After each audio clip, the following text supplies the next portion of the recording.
Hey there everybody, welcome back with the Purplatypus is the name. Today I'm going to show you how to level up your characters, what the stats do, which ones you should level up, what you should take into consideration.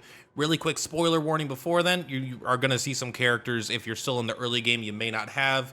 So just, you know, if that really, you're sensitive to that kind of thing, then keep that in mind, but we're not going to talk about that. We're just going into the stats. So spoiler warning over in 3, 2, 1, boom. All right, so let's actually take a look at our stats here.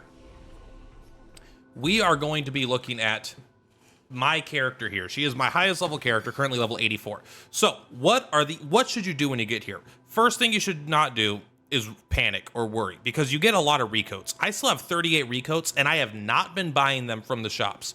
So, and I've maybe used 5 or 6, maybe even more. I don't know. You don't need to worry too much about them. So first thing is don't panic, but we're going to talk about each stat really quick. And then I'm going to basically rank them on what you should prioritize. So vitality increases the character's HP. The reason I waited till now to do it is because now I can go to level 99, so you can see the magnitude that a character gets, right? So you're getting, You're getting 6 HP, not even 6 HP each. At that time it was 5. So when you get 99 points, you're getting roughly 1,400 points. What is that? 1,390 or something. I don't know. But so it just gives you HP. All right, this is all it does. This is coming from the context of expert mode, so honestly, I don't think vitality is very good, but let's talk about all of them and we'll let you know. So might, this is the most interesting stat for me in this game because you have weapons that scale off of your other combination of stats, right? All weapons will scale off, not 2 stats, but usually they're 2 stats. It'll be like luck, defense, agility, vitality, defense, some combination of those, but no weapon that I found scales off of might. There might be one, but it is not a common thing if it is one. So might does increase your attack power, and I would say the earlier in the game you are, the better might is, and it falls off later, and eventually when you get to the top tier weapons, you will not use might. You'll use it as a dump stat for your 3rd stat or your 4th stat, you know, like that. So this is very good early because when you have like low scaling weapons, 1-to-1, you're going to get way more stats out of might than you will by, like, if you have something that scales off defense and you put a bunch of defense in, but it's descaling, you're going to get less attack power than you would by putting in might. However, this will shift. So you can take a look here. We go up to 5,319, but if I put it into my luck instead right now, we're actually going to go to 6,526. So you end up getting a lot more out of your other stats. So might becomes much worse later in the game. However, it is very good early. You get a lot of stats out of this. So agility is a lot like might, except it doesn't get worse in the later game to the same extent. It's still always good. So going faster, when you're an expert, the most important thing is to get turns. You want more turns than your enemy because you could dish out more damage usually. It is hard in the super early game to hit that break point, but I'm telling you, if an enemy is going to get 2 turns to your 1 turn, you're really going to feel it. Even if it's like every 6th round, they're going to get 2 turns in a row, you're really going to feel that. It's going to be very annoying. So you want to be probably pumping at least 1 character in agility. That way you keep going up. But agility is such an insane stat overall. I think the most important stat in this game is speed. I mean, it's probably attack power to an extent because you got to deal damage. But agility gives you, if you have a weapon that scales with agility, which is a lot that do, it's going to give you your damage. It's going to give you your speed, which is damage, support. It's everything you need. You know, it's your ability to heal because you get more turns, your ability to deal more damage. And it increases your defense. It just decreases incoming damage. So normally you get 3 defense for a defense, and agility gives you basically 1, right? So you get like a 3rd. But this stat gives you every single thing you need in the game. It is absolutely an insane stat. Now, you're not going to get as much attack damage depending on the weapon. But for me, I pick weapons in my current playthrough because they have agility. I don't even care about their passives. I'll find the weapons that have good agility scaling, and I'll pick the one that has the best passive out of them with very, very few exceptions. So I think agility is very good. Defense this is an okay stat. It's better than vitality. Having more HP doesn't usually keep you alive. We're having a lot of defense, I feel like, can help keep you alive. And it also increases your crit rate, which is good, but crit rate, I would say that this is like a very fine stat. Having a weapon that scales in defense is totally reasonable. I have one here, and I think my other character has one. It's definitely a stat that you don't feel bad leveling up. Now, luck, on the other hand, luck is like just a really bad version of agility, because instead of getting, you get less speed. The attack power could be better or worse depending on that. So let's just say it's equal in attack power. You get less speed and you get 0 defense, and instead you get crit rate. The thing is, even a character with 0 crit rate, 0 luck, 95% crit, she has 88% crit. But like, your gear can easily give you the crit rates you need. So this is a really bad stat. The only reason you level luck, in my opinion, is when you have your agility maxed out and you want to get more speed, right? Because this brings you up to almost 3,000 speed, and this brings you up to 2,700. So over 99 points, you're getting like just over 100 speed.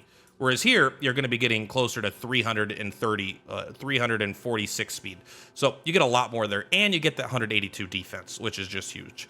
And you're getting, what, not quite 40% crit rate at 99 points. I mean, it has a huge, like, you get pretty good crit right away. I think, like, if you go to 50, I feel like you get more early on than you do later. Maybe not. Maybe I just had a lot of level ups early. But also, crit rate, the closer it gets to 100%, the worse it gets. Like, crit rate of 95% is not that much worse than a crit rate of 100%. You're still almost always critting. A crit rate of 75% is still pretty darn good. You're still critting most of the time. So every point from 0 to 100 gets slightly worse. It's 0 to 1% is kind of the best, because you go from never being able to crit to being able to crit. And then, you know, as you get up to 20%, it gets pretty good. And then as you get up to like the 90 versus 95, like, who fucking cares? So I think luck is a pretty bad stat, but you take it because it has speed on it. So it's actually not that bad. So in general, I would say that it's going to depend specifically on your build, right? But I would say vitality is by far the worst stat out of these. There are times you use it. If you have a weapon that is agility and vitality instead of agility and defense, or agility and luck, that's fine. I would still level up vitality in that situation. But if I don't have weapon scaling with it, I'm not putting any points into this. I'll tell you one thing, all right? You can get a lot of gear with a lot of stats on it. The amount of HP you get from this in the later game doesn't really matter that much, and it won't keep you alive having 99 points in this. You would rather have 99 points in your speed and in your defense and your attack power. You want to be dealing damage. So my top priority in my entire playthrough, I have like 44 hours, is leveling up agility, right? Every character has 99 agility. That is the most important stat for me. After that, I am going to pick what my best weapon scaling thing is. So I level up agility first, almost no matter what.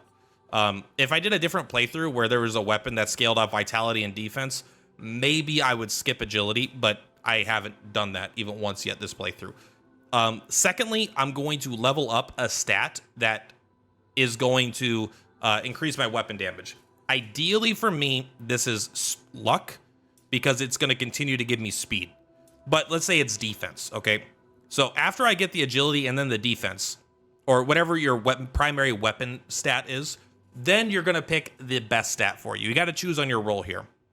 If you want your character to do the absolute most possible damage and you have no luck scaling, then you go with might, like what I have over here, right? He has exactly what I said, right? 99 agility. Oh, he has 6 more points. 99 agility, and then he went into a secondary stat for his gear, and then he went into might to deal the most damage possible. But on another character, like here, I went into agility, even though they have no scaling on it, and then I went into luck because it was their best scaling, but it also gives you more speed. Then I ended up going into defense as the third one here. Typically, at this point, this becomes better. So once you get later in the game, you're going to want to prioritize using these stats, anything with weapon scaling, over might. Might falls off really hard later, but it is still good. Like, if I go 99 here, 99 here, what am I going to do with my last 54 points? I could put it in defense to get a lot of defense, but I don't really care about that, honestly. That's a lot of defense, though. That's 547. That's a lot of defense. I'm going to put it into might, because this character, the only thing they care about is killing stuff, being as fast as possible and killing the fuck out of stuff. That's what this character is supposed to do. So that's why I'm prioritizing luck and then might. However, if this is not a character that is only going to care about killing stuff, I could easily see myself going into defense, getting a bunch of defense. And also, you could even get rid of, like, maybe on this character, I would do something a little bit different. But this is the exact build that I'm running right now, is this on this character. So overall, I really don't value vitality too much. Might I value less and less the further in the game you get, the more upgraded your weapon becomes. Agility, I always max out first, no matter what. Taking extra turns is the most powerful thing. I'll have a video on my build tomorrow. Defense is like better than vitality in my opinion, because it also gives you crit rate, and I think it helps with survivability more in general. I've just found it to be more defensible to have just a really high defense as opposed to a bunch of HP. And then luck is the second best stat, I guess. I don't like it that much, but that's because I like agility so much, and it's like bad agility. But still having a secondary bad agility is pretty fine as well. But yeah, follow that flow chart, and you should have a really well leveled up character that you will not have to worry about it. Agility first, you know, primary damage stat second, and then your third stat's going to be roll dependent. If you want survivability, go for that. If you want more speed or damage, go for luck or might, whatever you didn't take, you know. But yeah, guys, that's it. Much love. Purplatypus is Purplatypus. I'll see you on the flip-flops. Bye!